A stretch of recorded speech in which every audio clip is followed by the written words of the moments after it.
Hello everybody, this is Jeremy from Gadgetel, and today I want to show you the Samsung Galaxy Victory 4G LTE, this phone right here that's now available on Sprint for $99.99 on a 2-year contract, and it's one of the first devices that will take advantage of Sprint's 4G LTE network when it launches in more cities. Right now it's only available in about 19 cities such as Houston, Kansas City, San Antonio, Atlanta, Baltimore, and Dallas, and over the course of the next few months expected to be available in Sprint says over 100 additional cities. So while you get this phone and you may not be able to take care of all your data needs at blistering fast 4G LTE speeds right now, theoretically you will be able to do it before the year ends and maybe a little into 2013.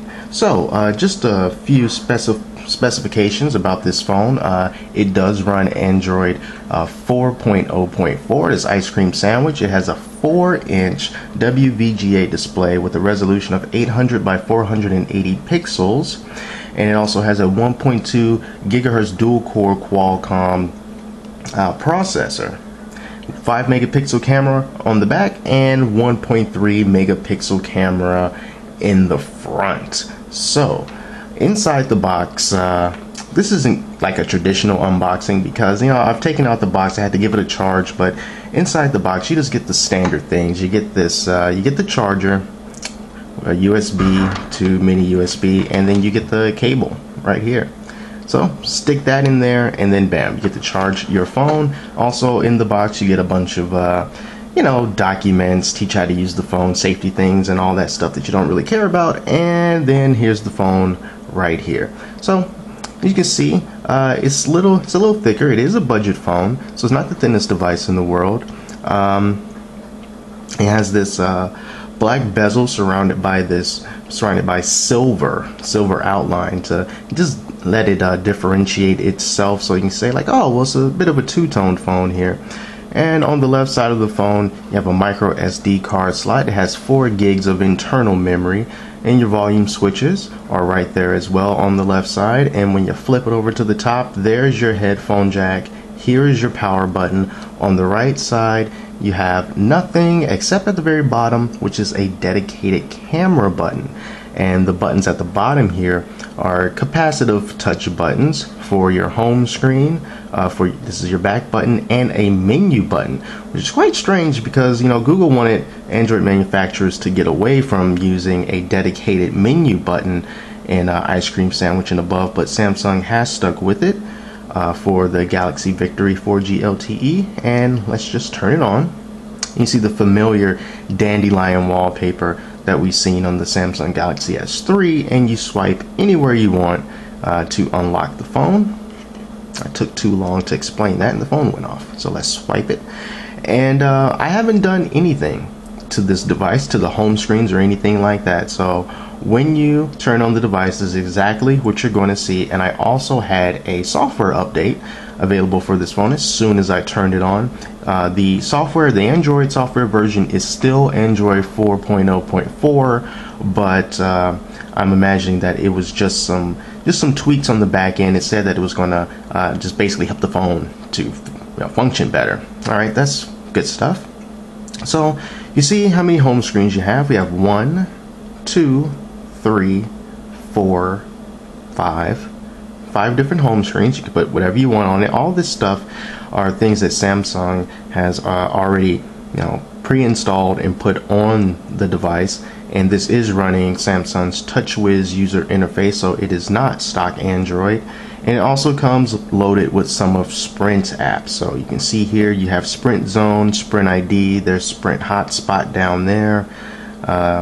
Let's move over to the other page, and some standard Android apps such as your Gmail and your Google Plus, and there's Google Maps right there, and there's Places, and then you have Samsung's pre-installed app, which is Samsung's Media Hub right there, their music player, and S-Voice, which is we could just say Samsung's version of Siri or Samsung's version of Google Now. which is something that you can use to just basically control basic functions on your phone and to just pull down information from the internet as your to your heart's content. So let's just do S voice really quick. What's the temperature in Los Angeles?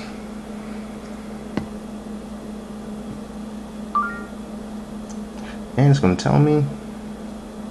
Here is the weather for Los Angeles, California.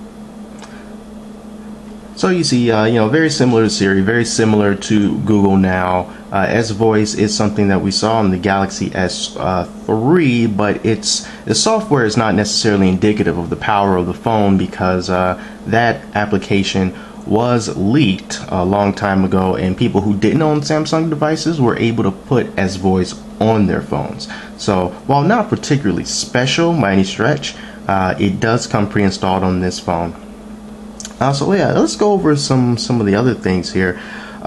So here's your back button, which is on the right side, and then, like I said, there's your home button and your menu button. You click the menu button, it brings up your menus right here. And of course, since this is Android 4.0, you hold down your home button, and then you see your recently opened apps, and then you can just swipe them away like that. And a little something that Samsung's added on the recent app screen, you click the task manager, and then it just brings up anything that you might have running that you might want to have closed, because maybe the phone starts working slowly, or something's just hogging up too much memory and you just want to get rid of it. Haven't experienced that problem yet, because I just got the phone. And yeah, let's take a look at this web browser here.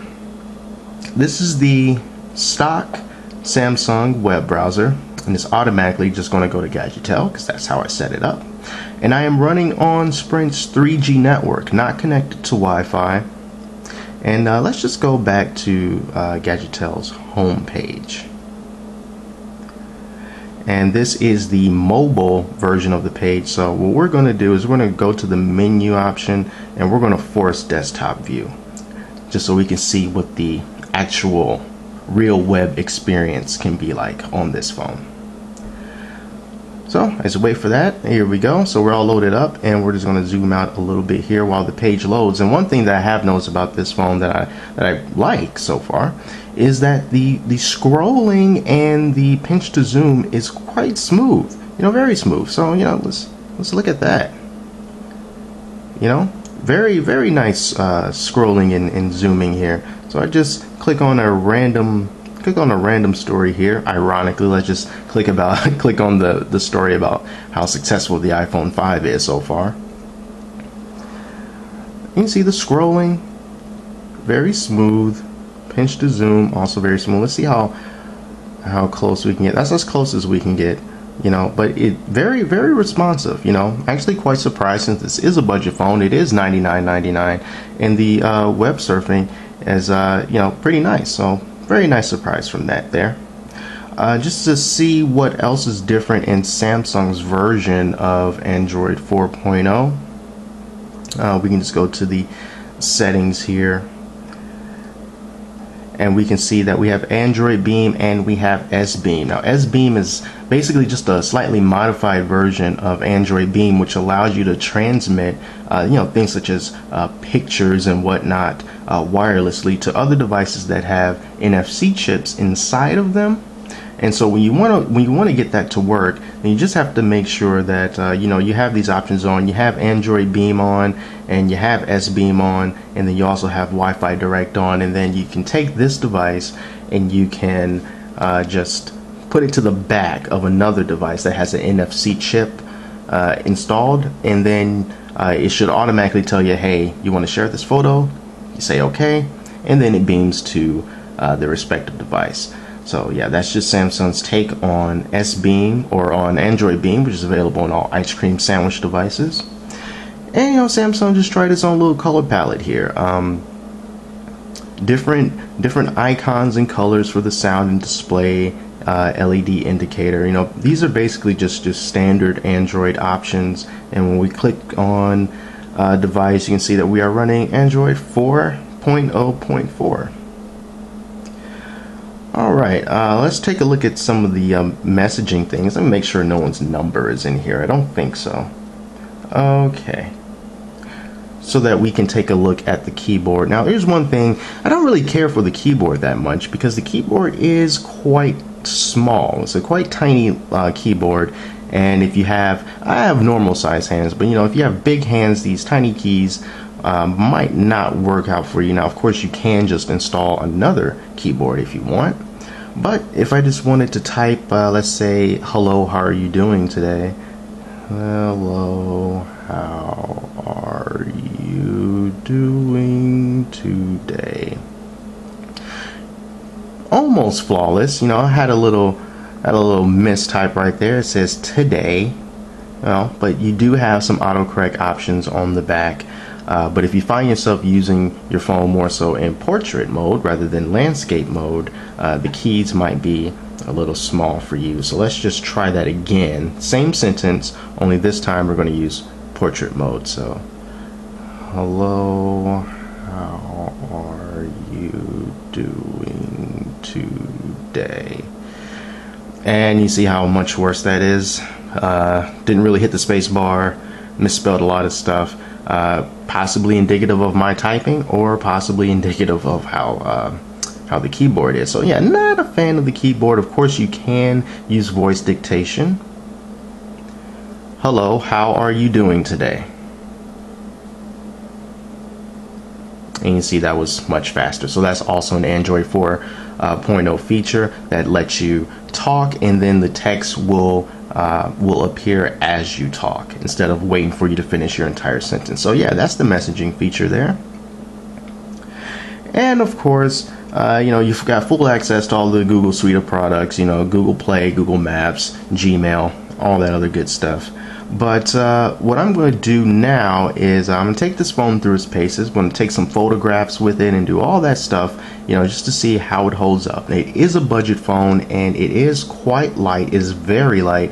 In fact, I thought that the battery wasn't even in the phone when I took it out the box because it was so light. Turns out the battery was in it, but it is very light. It does feel of plastic. Most Samsung phones do have a very plastic-like feel to it, but this phone is certainly no different, and especially for $99.99, it is by today's standards, a budget phone.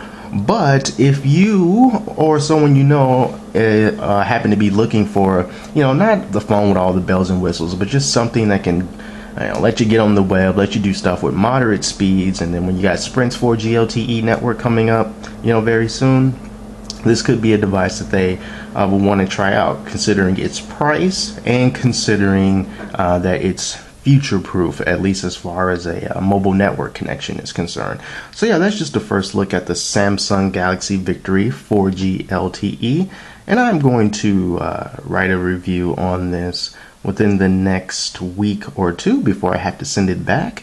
So yeah, stay tuned to gadgetel.com for all of that.